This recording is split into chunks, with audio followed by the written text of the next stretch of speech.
Vamos chegando, gente. 10h30. Bom Pra dia, gente, bom professor. dia, Gi. Para a gente já começar, porque temos que aproveitar ao máximo os 40 minutos. Bom dia, qual página? Bom dia, Clara. Deixa eu só admitir aqui, Sul. A página que foi para casa na aula passada. Deixa eu olhar aqui no Classroom para relembrar.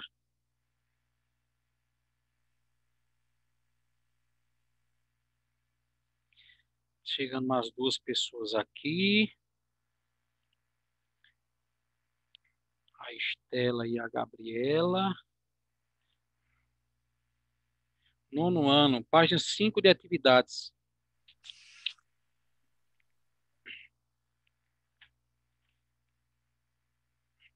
Cinco de atividades.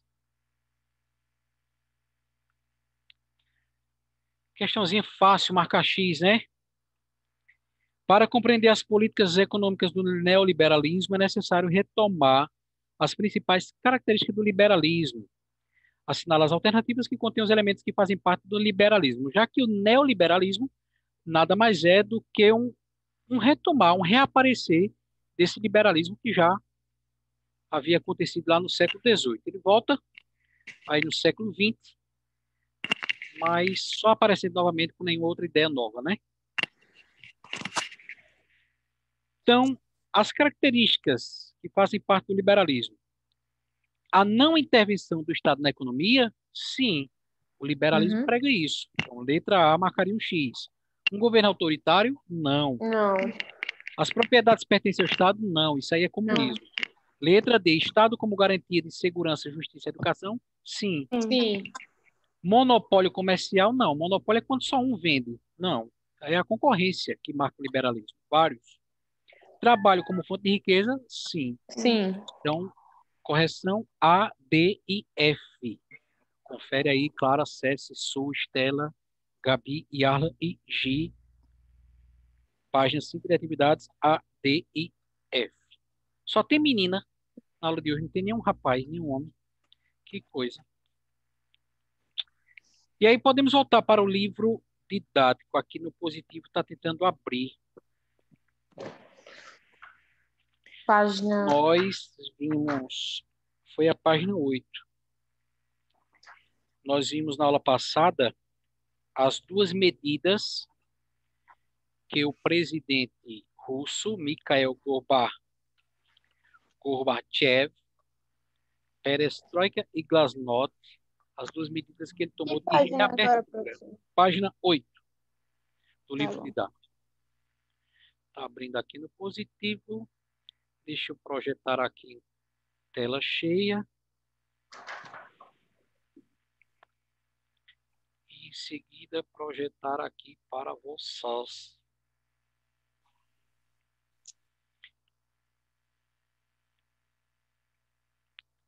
Quem começa lendo na página 8? Eu. Vai lá. A Glasnost gerou grande oposição da parte da nomenclatura, que resistia em perder sua posição de privilégios. Um ponto aí, gente. Desculpa interromper. Quem lembra o que é esse negócio de nomenclatura? Está na primeira janelinha verde da página anterior. Pode até reler lá na primeira janelinha verde da página anterior e dizer com as suas palavras. O que era esse negócio de nomenclatura?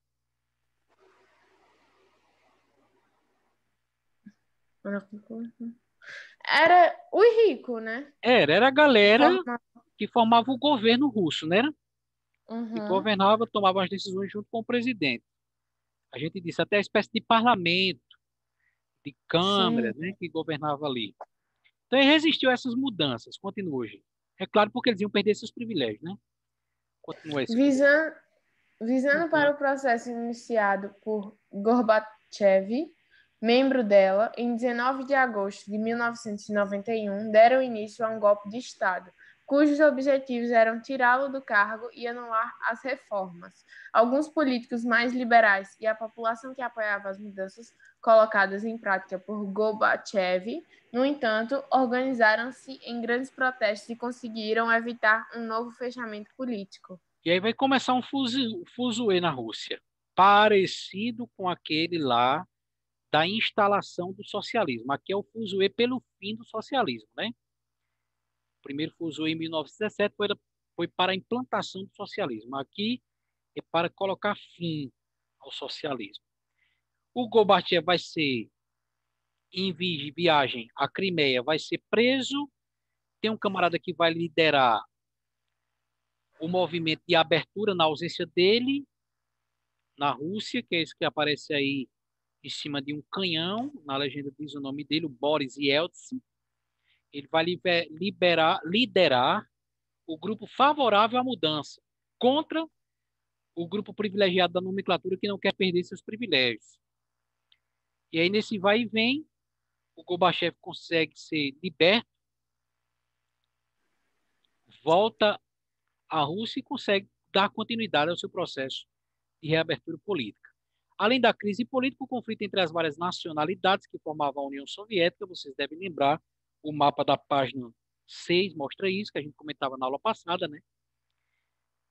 A União das Repúblicas Socialistas Soviéticas juntava dentro daquela união 15 repúblicas, que se tornaram 15 países diferentes. Então, essa misturada de gente dentro de um mesmo território não era fácil conviver com isso. E essas nações desejavam a independência. Foi outro motivo de conflito. A mistura de diferentes nacionalidades dentro de um mesmo território começou aí a incidir em violentos confrontos.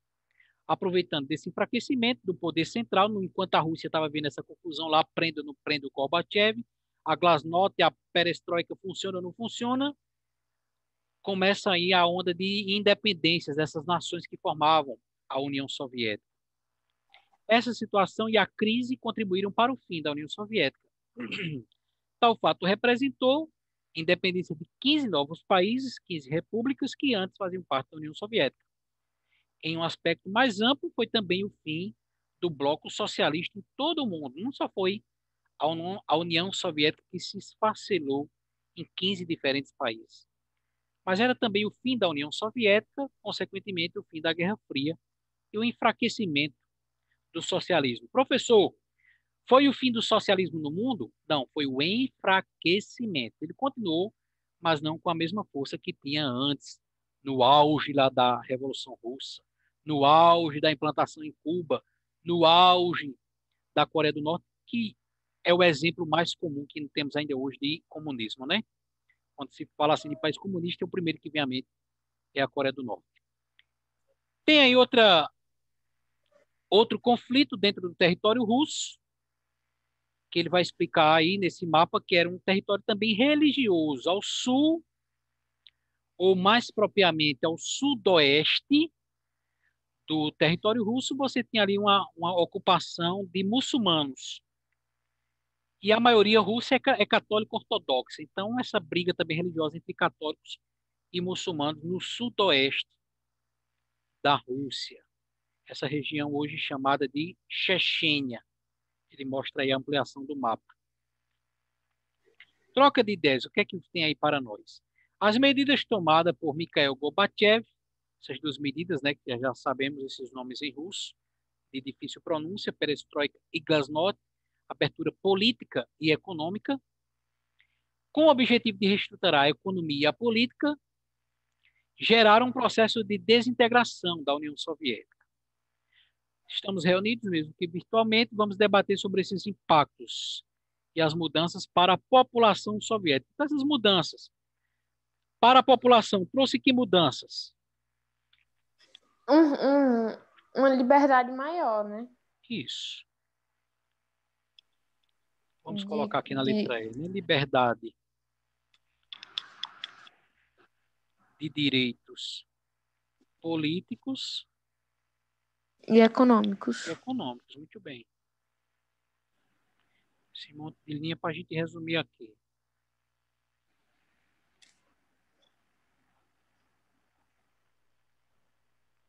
E econômicos. E aí a segunda questão, muito mais fácil.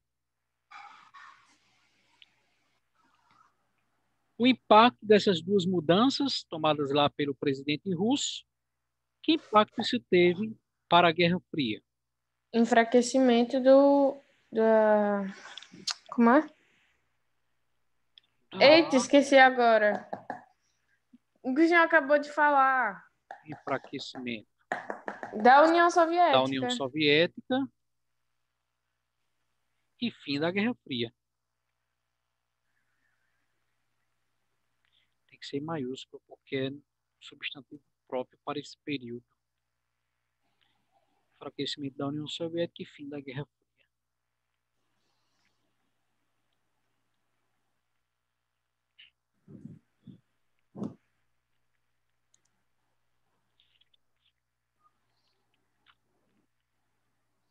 E também teve com o fim da Guerra Fria, teve a divisão novamente dos territórios, não foi?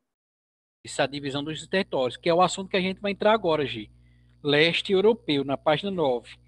Antes da gente voltar, aliás, antes da gente iniciar, eu estou aqui também com o livro físico, vocês podem voltar o mapa da página 6 para a gente entender. Então, gente, ó, são duas coisas diferentes, leste europeu e União Soviética. Leste europeu são os países da Europa que se aliaram ao lado comunista. Todos esses que estão citados no mapa da página 6. Em laranja, Polônia, República Democrática Alemã, depois se unificou, né? Tchecoslováquia, Hungria, Romênia e Bulgária. Então, o leste europeu que vai falar na página 9 são esses países aí, do leste da Europa, que se aliaram ao bloco comunista. Quando fala de União Soviética, é essa parte tracejada da União Soviética, que depois, nessa parte tracejada, surgiram aí 15 repúblicas, 15 novos países, tá? Então, além dos países do leste europeu, nós tivemos, dentro do território da União Soviética, mais outros 15 países que vieram a surgir com o fim da União Soviética. Então, uma coisa é leste europeu, outra coisa é a União Soviética, tá? Que esses países tem uns que dá para ver no mapa da página 8. Isso, esses países do leste europeu aderiram ao comunismo. E os países da União Soviética estavam dentro do território, digamos assim, da Rússia, e depois surgiram, apareceram como nações independentes. O meu Zoom deu uma travada aqui, mas a gente espera ele voltar. Eu estou com o livro físico, né? A gente pode continuar comentando com o livro em mãos. Que aqui ele não esteja mais mostrando. Voltou, parece que voltou agora. Deixa eu apagar aqui as respostas. Ainda está travando, não está descendo a borrachinha, mas a gente está com o livro físico em mão. Espera ele voltar aqui. E a gente continua aqui com o livro físico em mãos, tá? Parece que voltou. Só que pegar a borrachinha, apagar e apagar, fechar a caixinha de texto e subir a projeção aqui da tela para ficar bonitinho na gravação, né?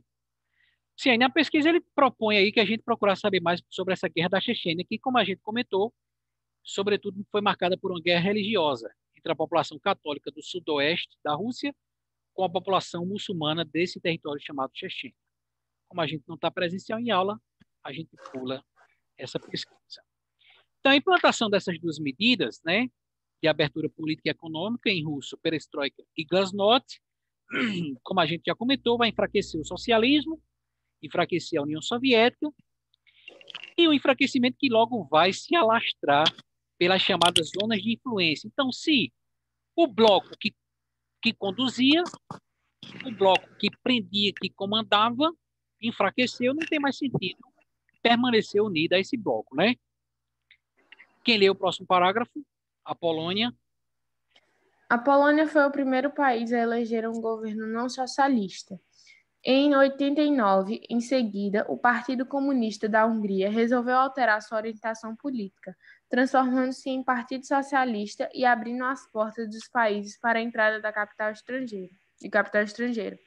A Tchecoslováquia decretou o fim do seu alinhamento com o Bloco Socialista e o primeiro-ministro comunista, Ladisław Ademek, renunciou ao cargo em 90 Nesse período, teve início um processo de transição para o capitalismo, marcado pela entrada de capitais estrangeiros no país e pela realização de inúmeras privatizações. Então vejam que era um país do leste europeu, da Europa, não estavam inclusos dentro do território da União Soviética, embora estivessem aliados, aderidos ao comunismo. Vejam que tinham seus governos próprios, né? E aí eles resolvem, citar aí, Gileu, a gente acompanhou o caso de três, né? Polônia, Hungria e Tchecoslováquia, que resolvem ter governos não mais comunistas. E ele traz uma data aí, gente, 89, né? 1989. Importante a gente mencionar que o fim da União Soviética a data oficial para o fim da União Soviética é o ano de 1991, que, salvo engano, salvo a falha de memória, é o ano em que o Gorbachev, que iniciou as mudanças, ele sai do governo. E aí decreta o fim da União Soviética em 1991. Mas é importante a gente lembrar que desde 1986, portanto, 5 anos antes do fim da União Soviética, essas mudanças já vinham acontecendo aos poucos. Essa abertura e esse enfraquecimento já vinha acontecendo desde o ano de 86, 1986, quando o Gorbachev anunciou as medidas de mudança, né? Que vai chegar ao fim no auge em 1991. É a E até o senhor data. disse, Oi? e até o senhor disse que já vinha enfraquecendo, tanto que o pessoal da nomenclatura, eles tinham um armazenamento de produtos americanos, né? De produtos capitalistas. Capitalistas. Para Aí isso já era um sinal de enfraquecimento. como é que você diz que uma coisa não presta e você utiliza as escondidas, né? No caso da Tchecoslováquia, diz a próxima página, se deu origem a dois países atualmente, a Eslováquia e República Tcheca. Não houve o uso da violência, diz a segunda linha, o que marcou outros países do leste europeu pelo uso da violência. Então, na Tchecoslováquia foi de maneira pacífica, ocupando aí tchecos e eslovacos, que deu origem a dois países, regiões distintas. Então, não estavam misturados, consequentemente, não foi com briga. No meu livro físico era para ter uma imagem aí abaixo desse parágrafo. Não sei se de vocês têm. Tem a Tem. legenda, mas não tem a imagem. Não apareceu aqui na tela, ó. Acho que o positivo aí burrou. O que é que nós vimos? Diz a legenda Václav Havel. Essa pronúncia de idiomas eslavos é muito difícil, né? Mais difícil de todas. Acho que mais difícil até que o francês. Foi o líder da Revolução na Tchecoslováquia, deposita flores em homenagem aos que lutaram pela instalação da democracia e o fim do autoritarismo soviético. No caso da Iugoslávia, esse é um caso interessante também, porque ali, se vocês olharem no mapa, né? No mapa da página 6, porque o da página 8 quase não aparece a coitada da Iugoslávia. Dentro do território da Iugoslávia, nós tínhamos 6 países, 6 etnias diferentes, 6 repúblicas que brigavam, 6 regiões que deram origem a países diferentes. Viu o socialismo ser derrotado em 4 dessas nações. Apenas 2 continuaram sendo socialistas.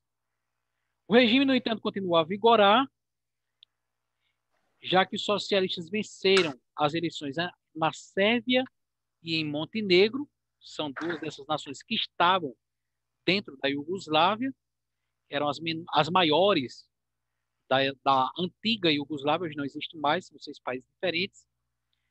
Esse desencontro entre os interesses do interior do país deu início a uma guerra civil e sua divisão em vários países menores.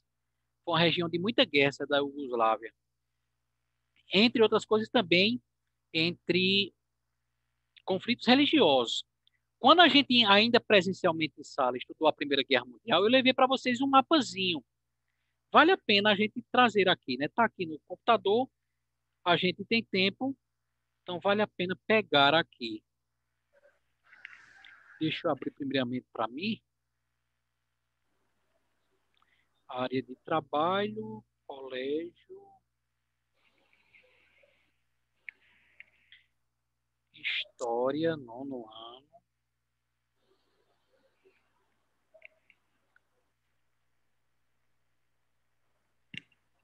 Está em imagens, nono ano.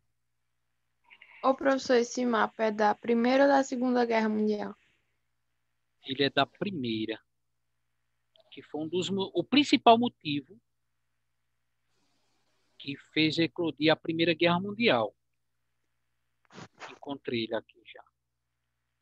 Vou projetar porque vocês... A gente entregou ele impresso lá no começo do ano em sala, para a gente entender como é conflituosa essa região da chamada Iugoslávia. Deixa eu abrir ele aqui para mim, para depois projetar para vocês. Está abrindo aqui.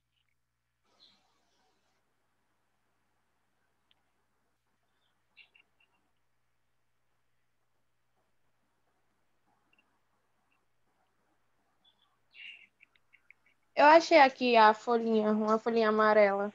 Que tem uns gráficos de pizza. Aham. Isso, abriu aqui também para mim.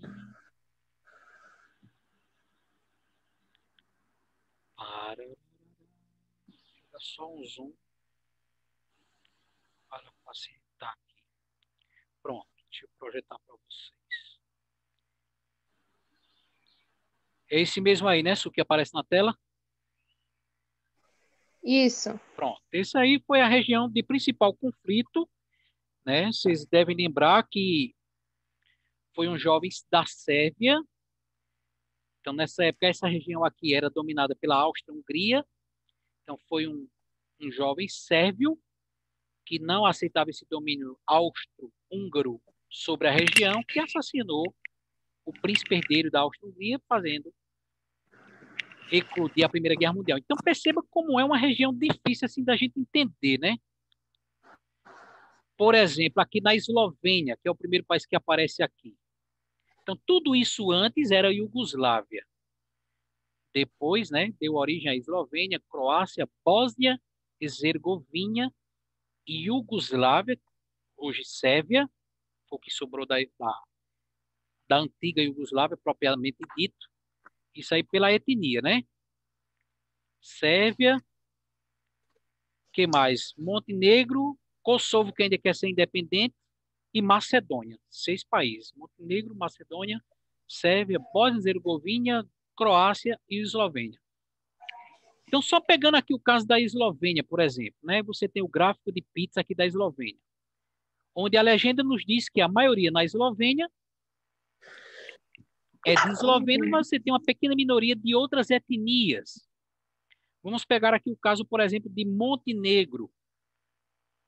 Tem aqui a pizza do Montenegro, onde a legenda nos diz que a maioria, mais da metade, é de montenegrinos, mas você vai ter também, dentro, morando nesse país Montenegro, você vai ter húngaros não, né? Outras etnias, você vai ter albaneses, que seriam da Albânia, que deveriam estar na Albânia, mas estão dentro de Montenegro.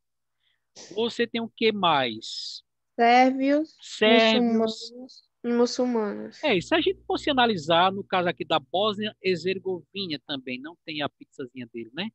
Mas a legenda aqui nos diz que são sérvios fora da Iugoslávia, ou fora da Sérvia, que estão morando nesse tracejado aí, tanto em Na... territórios, não é isso? Esse traçado amarelo. A legenda aqui ao lado nos diz que são maioria sérvia fora da Iugoslávia, ou seja, fora da Sérvia, que estão aqui em territórios da Bósnia e Herzegovina e também aqui em territórios da Croácia. Então veja que é uma mistura de etnias muito grande, uma região muito conflituosa. Voltando lá, deixa eu parar aqui essa projeção e voltar novamente a projetar o livro. Está aí, dizendo que Sérvia e Montenegro eram as duas maiores repúblicas no interior da antiga Iugoslávia. Esse desencontro entre os interesses gerou guerra civil, divisão em vários países menores, como a gente pode observar agora, dos quais Sérvia e Montenegro foram considerados os principais herdeiros da antiga Iugoslávia. Por isso que vocês viram no mapa que o nome em negrito está Iugoslávia e não Sérvia. Nesses dois países, Sérvia e Montenegro, o regime socialista estendeu-se até o ano de 92, ano em que os socialistas perderam a maioria da eleição. E a reunificação da Alemanha, já que ela foi dividida em 4 partes, né? uma parte comunista e 3 capitalistas. Quem dê para a gente aí? A divisão da Alemanha em República Federal Alemã e República Democrática Alemã, capitalista e socialista, respectivamente, ocorreu no contexto do fim da Segunda Guerra Mundial e do início da Guerra Fria. A Alemanha dividida e a existência do Muro de Berlim, erguido em agosto de 1961, constituíam-se nos maiores símbolos da Guerra Fria e dos perigos que ela representava ao mundo. Isso. Então, novamente a informação, que não é novidade para vocês, do Muro de Berlim, que era o maior símbolo dessa divisão pelo qual o mundo passava entre capitalistas e comunistas. Por esses motivos, as pressões populares internas de diversos países internas na Alemanha e de outros países para a reunificação vinham ocorrendo desde 87. Nesse ano, o presidente dos Estados Unidos, Ronald Reagan, a gente já ouviu falar dele, né? Que ele foi um dos símbolos, junto com a Margaret Thatcher, do neoliberalismo. Ele nos Estados Unidos, a Margaret na Inglaterra, como primeira-ministra. Em visita à Alemanha, para as comemorações dos 750 anos da cidade, fizeram um apelo ao presidente russo, o mesmo que criou lá as 2 medidas de abertura, para que ele derrubasse esse muro, né, desistisse dessa divisão. E aí, na janelinha verde, o que é que nós vamos ter? É sobre esse apelo do Mikhail Gorbachev. Quem dê para a gente? Ficamos sabendo de Moscou sobre uma nova abertura. Começou. Meu fone caiu, rapidinho. Começou. Esses sinais de mudança seriam reais? Deveríamos acreditar ou confiar nessas conversas? Se assim for, disse Reagan, carregando a expressão e falando cada vez mais alto, mais rudamente, martelando cada palavra como se fosse um prego. Dê-nos um sinal de que o Senhor é sincero, o sinal que seria inconfundível. Secretário-Geral Gorbachev, se o Senhor busca a paz, se busca a prosperidade para a União Soviética e a Europa Oriental, se busca a liberalização, venha até esse portão, Senhor Gorbachev. Abra este portão, Senhor Gorbachev. Derrube este muro. Então, e o presidente estadunidense, Ronald Reagan, cobrando lá na Alemanha decisões mais claras de abertura, de fim do domínio comunista e da divisão da Alemanha. Para que esse processo ocorresse, foi preciso mais que as mudanças grandiosas colocadas em prática pelo presidente russo. Foi mais do que isso, foi preciso a adesão dos países do leste europeu e a manifestação de Ronald Reagan. Foi necessário um grande movimento de greves e manifestações na Alemanha Oriental, do lado comunista. Erich Honecker, não sei das quantas, secretário-geral do Partido Comunista Alemão, na Alemanha, não dava mostras de aderir às mudanças desejadas. Então, tinha o presidente russo, que mandava de todo o bloco comunista, e cada nação que aderia tinha o seu comandante local ali. No caso da Alemanha Oriental, do lado comunista alemão, era esse camarada Erich, não sei das quantas aí. Nesse contexto, Hungria e República Tcheca anunciaram que todos os alemães orientais que desejassem passar pelas suas fronteiras para ir para o outro lado poderiam fazer com o apoio desses 2 países. Muitos alemães aproveitaram as férias e viajaram a esses países, Hungria e República Tcheca. Como se tratava de países que antes eram integrantes do bloco comunista, o governo da República Democrática Alemã, ou seja, do lado comunista, não exigia autorizações prévias. Assim, muitos indivíduos aproveitavam a ocasião e partiram para países capitalistas. Entendeu, né, gente? Eles iam para esses países que já eram do bloco comunista e de lá pegavam um beco para países capitalistas. Diante da crise, o secretário lá do lado comunista alemão foi substituído pelo Egon, tido como um político menos conservador, mais aberto. E o primeiro desafio foi resolver o problema da evasão de alemães orientais para outros países. A gente, galera que estava fugindo do lado comunista, ia visitar um país que podia e de lá partia para um país comunista, né? Com esse intuito, ele se reuniu com a cúpula do Partido Comunista do lado oriental da Alemanha, a fim de elaborar um novo documento que regularia as saídas. O documento tinha por objetivo afrouxar as regras para a saída de seus cidadãos em direção ao estrangeiro. Ou seja, já que a galera estava fugindo, vamos permitir, vamos dar o visto, vai passar quanto tempo fora, vai levar quem, volta ou não volta. Modificar as regras, já que não dava para continuar fazendo vista grossa, tapar a vista, se a galera a si mesmo estava fugindo, né? Então não adiantava fingir que não havia fugas. O jeito era regular essas fugas. O documento, rapidamente discutido e produzido, foi comunicado à população da Alemanha, por esse alemão, pronúncia não é fácil, porta-voz do governo, do lado comunista, República Democrática Alemã. Ao comunicar o documento, os jornalistas perguntam quando as novas normas passariam a valer. Como no documento não havia data, esse camarada que fez o anúncio, né, tá aí o sobrenome dele, usou o termo imediatamente para informar quando tais normas entrariam em vigor, o que causou silêncio e depois espanto entre os profissionais jornalistas. O comunicado ocorreu no dia 9 de novembro de 1989, às 18 horas e alguns minutos. O Muro de Berlim não evitaria mais a passagem dos alemães orientais.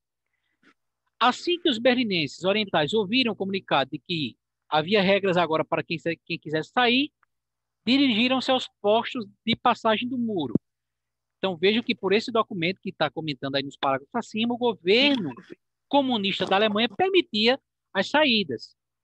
Então, inicialmente temerosos de que os guardas os alvejassem com tiro, se reuniram a certa distância do muro. Entretanto, à medida que a multidão se formava, se aproximou dos guardas e exigiu a abertura das cancelas. Diante da situação, sem obter orientação do Ministério Interior, sem ouvir nenhum pronunciamento por parte do governo, o capitão de guarda da fronteira autorizou a abertura dos postos de travessia, e é aí que começa, nessa data, 9 de novembro de 1998, vocês veem aí a imagem da multidão que se aglutina no muro para começar a sua derrubada. A própria população pegou em marretas para derrubar o muro que separava a Alemanha. Significava o desejo de reunificação do país. Com o processo de abertura política, em russo Glasnost, os soviéticos concordaram em retirar-se da Alemanha e deixar a Alemanha seguir seu rumo como país unificado. Foram marcadas eleições em 1990, nas quais a população alemã deveria escolher um novo governo para continuar na reunificação. O processo, em vez de marcar a junção entre as duas porções, foi caracterizado pela absorção da parte socialista pela capitalista. Traduzindo, professor, não teve eleição. O que aconteceu foi que o governo do lado capitalista só fez estender o seu domínio sobre o antigo lado comunista, o antigo lado socialista. Nesse processo, praticamente todas as indústrias da Alemanha oriental a leste, capital comunista, foram eliminadas pelo novo governo, por serem consideradas pouco competitivas no cenário capitalista global. Aquelas empresas que antes eram do lado comunista, que não tinham como concorrer porque produziam produtos de má qualidade, praticamente desapareceram. Não tinha nem como reativar essas empresas. O modelo de produção capitalista foi estendido por todo o país, por toda a Alemanha, que também adotou a moeda e o sistema de leis em vigor na Alemanha Ocidental. A oeste, o lado capitalista terminou se unificando em toda a Alemanha, que ficou dividida aí por 29 anos, famílias, gente, separadas. Imagina o que é que você ter num país como a gente tem aqui no Brasil, parentes nossos em outros estados, e você não poder mais visitar, nem ter notícia, né? Apesar de toda a festa, os alemães se depararam com muitos problemas nos primeiros anos da unificação. Vamos ver aí um desses problemas, que ajuda a gente no documento da janelinha rosa. Os alemães ocidentais comuns começaram a se queixar de coisas banais. A moradia era escassa, especialmente em Berlim. A competição por emprego poderia ser feroz. Aqueles ossis, esse termo pejorativo que tinge as relações entre alemães até hoje, surgiu naquele mês de setembro. Já obtinham privilégios demais: apartamento subsidiado, benefícios imediatos de seguro-desemprego, ajuda para encontrar trabalho. Uma pesquisa divulgada em setembro, no auge do êxodo, mostrava que um quarto dos alemães ocidentais temiam que os orientais tomassem seus empregos. A desconfiança era evidente, sobretudo entre os trabalhadores jovens, que viam como competidores os igualmente jovens e bem instruídos alemães orientais, concluiu o estudo. Registrava também que, enquanto os alemães ocidentais trabalhavam uma média de 37 horas por semana, os emigrados orientais já estavam trabalhando 60 a 70 horas, muitas vezes com salário mais baixo, apenas para ter condições de seguir em frente. De se manterem vivos, né?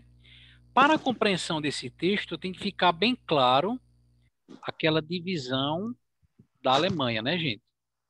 Então, quando a gente fala, eu vou fazer aqui um esquemazinho, riscar a tela. Quando a gente fala de ocidentais, cadê aqui o texto?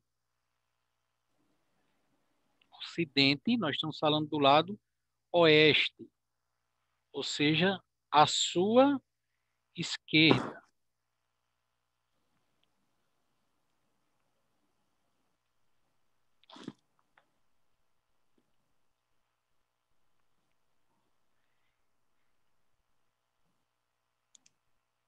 Ocidentais era que pertencia o comunismo. Ao capitalismo. Ao capitalismo. É. Deixa eu fechar aqui e abrir novamente. Que está travando aqui. Mas aí você imagina uma linha divisória assim na vertical, né? Onde a sua esquerda, imagino que essa linha seja a divisão da Alemanha. A sua esquerda, ocidente, oeste, capitalismo, né? A sua direita, leste, oriente, comunismo. Então, ele está tratando aqui nesse texto, Suiane e Leo, a gente pode acompanhar, dos alemães ocidentais, ou seja, do lado esquerdo da Alemanha, a oeste, que eram capitalistas, e dos alemães orientais, à direita, leste, que eram comunistas. Após essa unificação, o conflito entre essas duas identidades que se criou, infelizmente, durante os 29 anos de separação. Embora fosse uma nação única, mas que por 29 anos permaneceram estilo de vida diferente. Então, nós estamos nos 2 últimos minutos. Essas questões da página 12 ficarão para casa. E aí vocês procuram, para facilitar a leitura do professor, para a imagem não ficar tão pequena lá no Classroom, vocês procuram tirar a foto na horizontal pegando só as respostas. Quais eram os principais privilégios que os ósseis, esse termo pejorativo diz a terceira linha, que tinge as relações entre alemães até hoje, surgiu naquele mês de setembro. E aí ele vai explicar no rodapé da página 12, né? Ósseis, alemães ou berlinenses do leste, leste, lado direito, do lado comunista. Eles eram chamados pejorativamente como ósseis pelos ocidentais, pelos do lado oeste capitalista. Eles Quais que tinham eram? ajuda para procurar emprego, né? Como? Eles que tinham ajuda para procurar emprego, né? Isso. Quais eram os principais privilégios que os ósseis tinham após a unificação? Ou seja, que os alemães do lado leste, oriental, comunista, quais os principais privilégios que eles tinham? É o que você vai botar aí na primeira resposta. Segunda pergunta, por que os jovens alemães ocidentais temiam perder o emprego para os jovens do lado orientais? Estamos no exato último minuto, em contagem regressiva, vou encerrar aqui para a gente não perder a gravação. Travou aqui, mas vocês podem ir saindo aí. Tenham um abençoado restante de segunda-feira até quarta. Nos encontramos quarta. Podem ir saindo que aqui travou. Tchau, professor. Tá bom. Valeu, gente. Tchau. Obrigado aí pela presença e pela Tchau. ajuda.